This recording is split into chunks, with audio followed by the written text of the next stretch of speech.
राजस्थान के सियासी संकट के बीच कांग्रेस में तो उथल पुथल जारी है, लेकिन अब बीजेपी में भी सब कुछ ठीक न होने के संकेत मिलने लगे हैं। ऐसा इसलिए क्योंकि पार्टी के दिग्गज नेता लगातार अशोक गहलोत पर निशाना साध रहे हैं, लेकिन पूर्व मुख्यमंत्री वसुंधरा राजे चुप्पी साधे हुई हैं।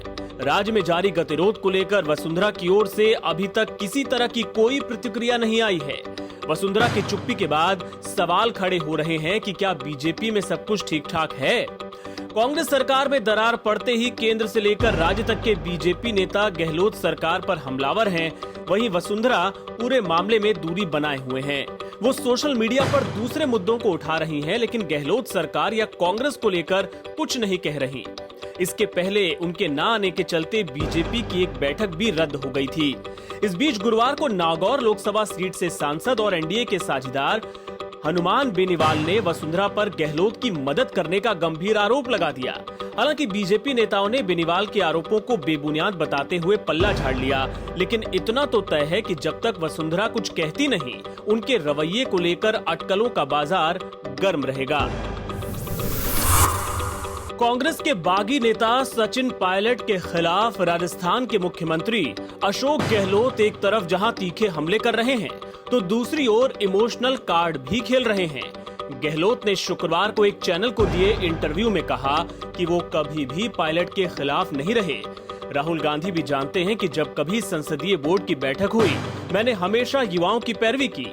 यही लोग तो कल का भविष्य हैं। सीनियर जूनियर का माहौल बनाना ठीक नहीं है। उन्होंने कहा, जब मैं सांसद बना था तब पायलट सिर्फ 3 साल के थे। हमारा उनके घर आना जाना था। वापस आएंगे तो सबसे पहले मैं उनको प्यार से गले लगाऊंगा। मेरा उनके प्रति बहुत स्नेह है। राजनीति तो राजनीति है, लेकिन जिस परिवार के साथ व्यक्तिगत संबंध 40 साल के हों, आप समझ सकते हैं।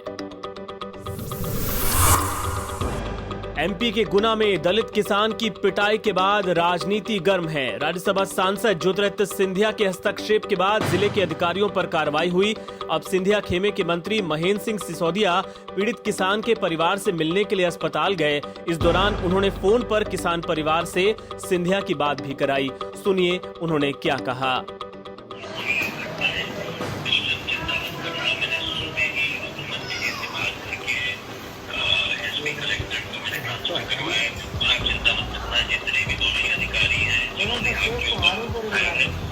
उनके विरुद्ध सख्त से सख्त कार्रवाई हम लोग करवाएंगे और आपकी रक्षा सिंधिया परिवार का धर्म बनता है, तो आप इस पर चिंता मत करो। सर जी नहीं कर रहे चिंता, आप लोग हैं, हम चिंता नहीं कर रहे, मगर मुकदमा हम पे कायम करता। सर जी हमारी रिपोर्ट नहीं दे बिल्कुल नहीं होगा, वो आप चिंता मत करना, हम लोग देख लेंगे। तो चिंता मत करना, मैं हूँ ना, तो तुम क्यों चिंता कर रही हो? जानती हो कि मैं देखूंगा ना, चिंता मत करो ना। नहीं कर रहे सर जी, वो मेरे 6 बच्चे हैं, मैं मजदूरी कर रही हूँ, भाई में पथरा पर रहे हैं, भाई में मार खा रहे हैं। मैं सब इंतजाम कर दूंगा, ठीक है?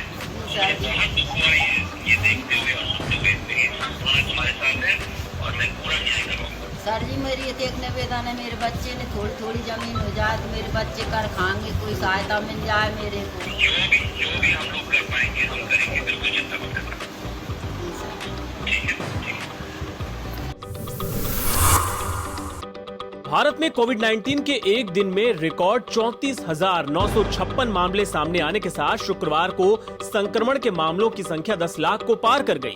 10 लाख कोरोना मरीज केसेस वाला दुनिया का तीसरा देश बन गया है भारत।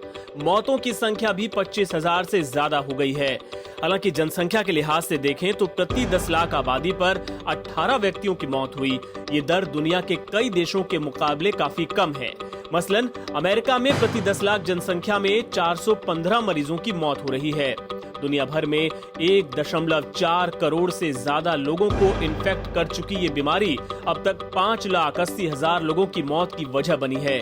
भारत में कोरोना के केसेस 1 लाख पहुंचने में 110 दिन लग गए थे, लेकिन इसके बाद तो कोरोना इन्फेक्शन काफी तेजी से फैलना शुरू हुआ। हालात ये है कि 8 लाख से 10 लाख तक पहुंचने में भारत को केवल 6 दिन लगे। कोरोना जहां जहां सबसे ज्यादा फैला है, वहां पॉजिटिविटी रेट भी लगातार बढ़ रहा है, सिवाय दिल्ली के, जहां पॉजिटिविटी रेट जून के मुकाबले आधा हो गया है। भारत में 1 अप्रैल को जहां 41 मौतें दर्ज की गई थी, वहीं 16 जुलाई को 606 लोगों की मौत हुई, यानी डेथ रेट भी तेजी से बढ़ा है। भारत में 6,35,756 लोग इस बीमारी से अब तक ठीक हो चुके हैं, जबकि 3,42,473 मरीजों को अब भी कोविड-19 का इलाज दिया जा रहा है। अपनी 2 दिवसीय यात्रा पर लेह पहुंचे रक्षा मंत्री राजनाथ सिंह ने लेह के स्ताकना में भारतीय सेना के इस खास कार्यक्रम में हिस्सा लिया। कार्यक्रम में जवानों ने पैराड्रॉपिंग और अन्य करतबों से शक्ति का खास प्रदर्शन किया। इस दौरान सेना के अधिकारियों के साथ रक्षा मंत्री खुद एक राइफल से निशाना लगाते दिखे। सेना के अधिकारियों के साथ राजनाथ ने यहां काफी लंबी बातचीत की। इसके अलावा कार्यक्रम में शामिल हुए सैन्य कर्मी भी रक्षा मंत्री से बात करते दिखे।